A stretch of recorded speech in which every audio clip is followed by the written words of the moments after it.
Hey y'all, so today we're going to do the video explanation for how to divide up your landscape into the 4 layers that you need for this project. Now I know that some people have some pretty complicated images, so I just want to make sure that you guys know that I really don't want any more than 6 different layers, just for time constraints and also to keep you from being too stressed out.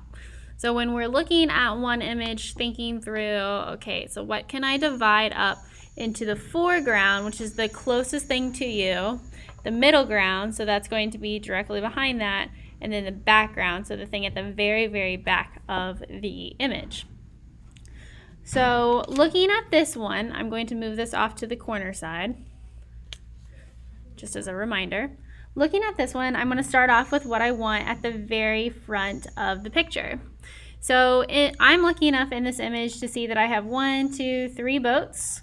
I've also got water, I've got a strip of land, I've got this bridge that stretches over from one side of the island to the other side of the island, and this gorgeous sky in the background.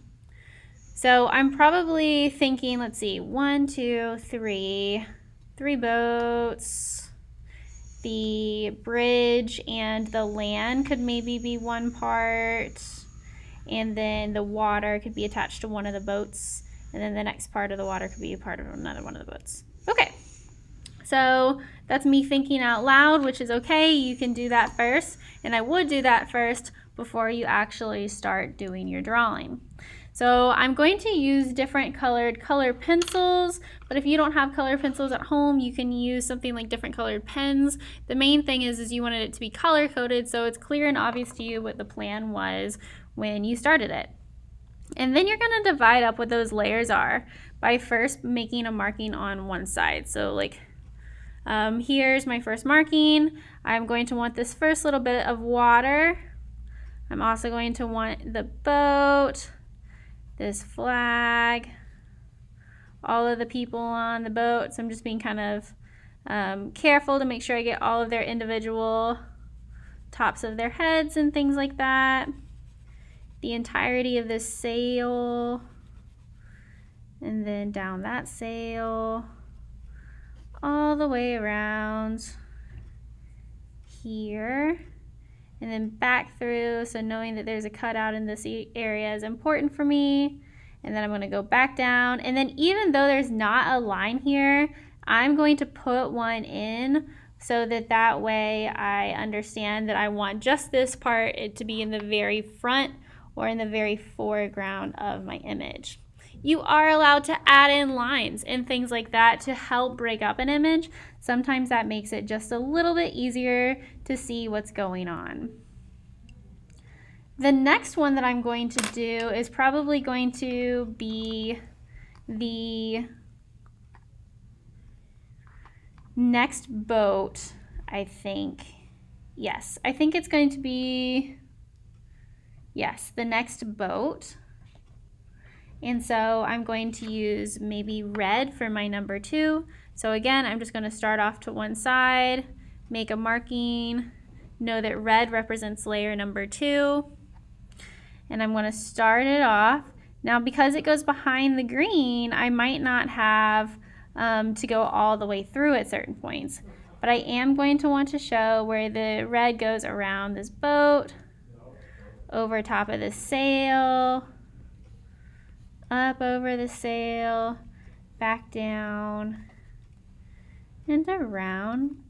So since this boat is in front of the other boat, I'm going to draw on top of that boat and then back down there. So that's my line number 2. Green is in front, that's in the foreground. Red is starting my first layer of middle ground.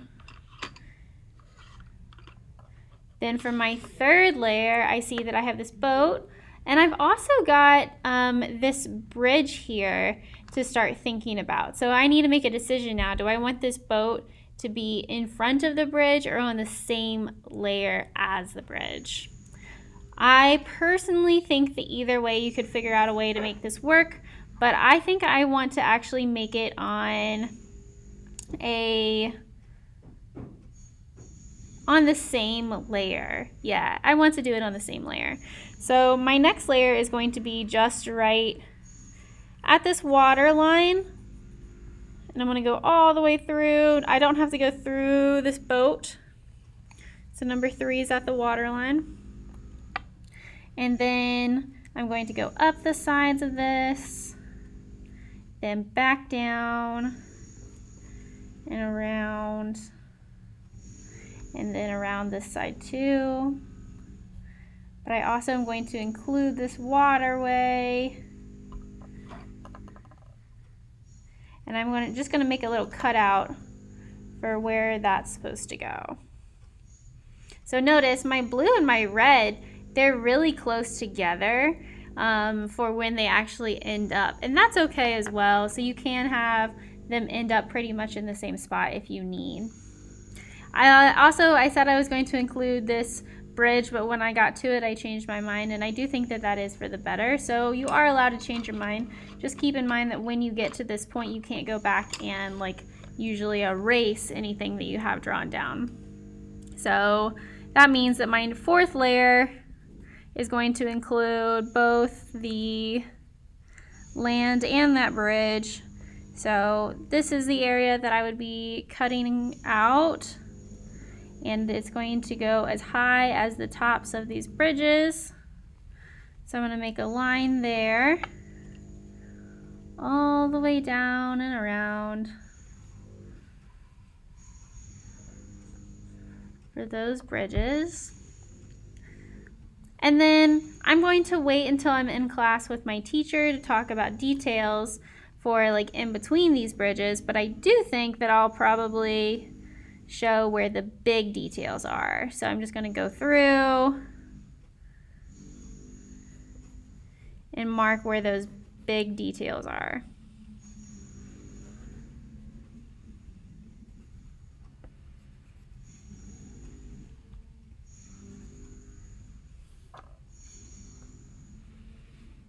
Okay.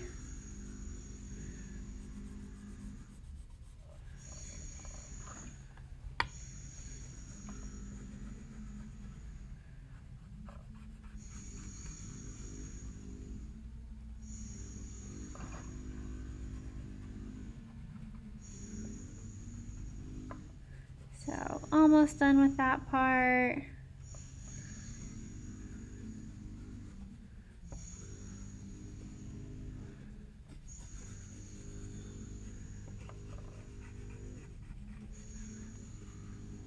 All right. And then the very last layer I have would be what's in the absolute background. So I said that you needed at least 4 layers, but you're allowed to have more than that, no more than 6. I did go over 4. And then my last one's going to be my background. So that'll be an entire area behind it that is going to be a sheet of paper. But I then need to start thinking about those cutouts for what's going to allow that light to shine through.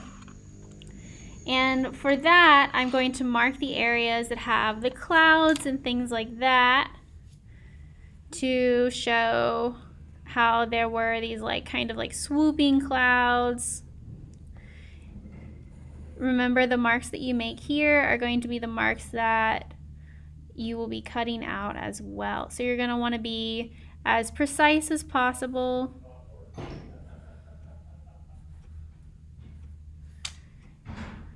Swooping. You can add things in if it feels like it needs that. I do recognize this yellow is a little bit light, so what you might end up doing is going back and having to just retrace this area. But just for this video, this is how this will stay. Okay. There's kind of an interesting shape over here that I want to make sure that I capture. And it has darker spots in the middle.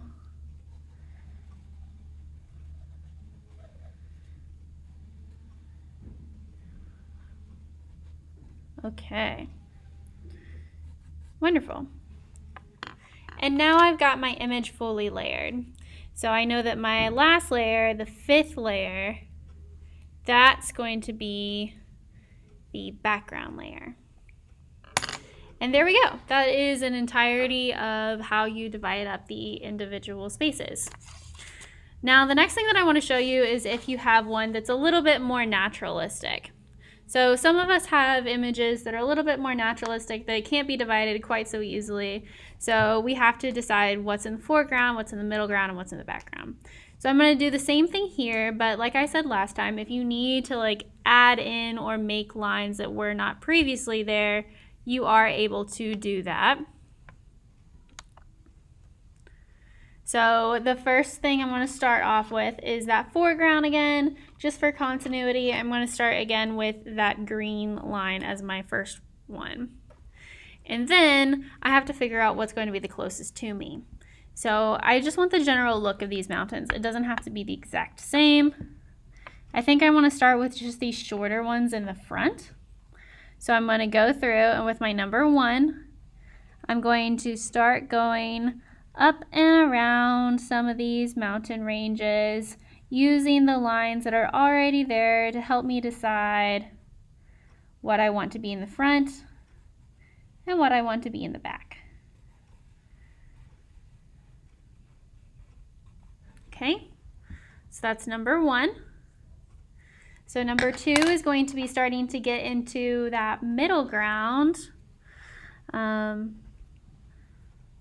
And number 2, I kind of want to start with this arc right here, but notice this arc goes under number 1.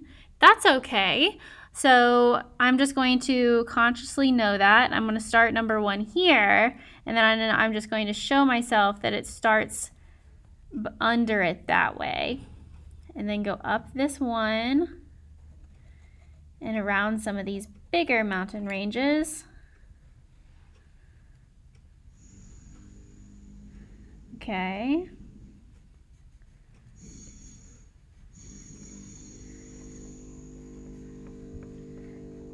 And then it actually will probably end under number 1 again over on that other side. I do have another layer of middle ground, which is good because I still have some mountains I want to cover. So with this last layer of mountains, I think I'm actually going to be able to get the majority of these, but maybe not all of them. So with 3, I'm going to start it here, get the tops of these, swooping motions, back down and around and out. Okay, and those are my mountains. And then my last one, of course, is just going to be that background again. So I'm going to use this yellow to show my background, which will be my 4th and final layer. Remember, you need a minimum of 4 layers. So for that, I'm going to then go through and I'm going to outline my clouds that I will cut out of the background.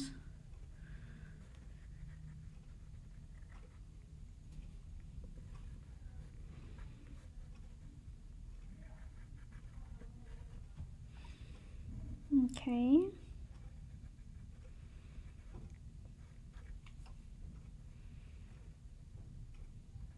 I am going to want to make sure that I'm being careful so that when I go to transfer these lines, none of them get lost or too general.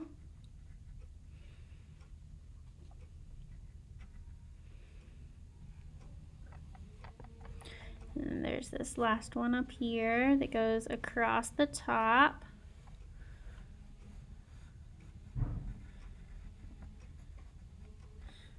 Okay, fantastic. Now I am all done with my lines, and this is what I will turn into me, Miss O'Neill, or Miss Moore next time I see them, and we will talk about how to do the details in some of these images. All right, thank you so much for watching. I hope that these 2 examples helped.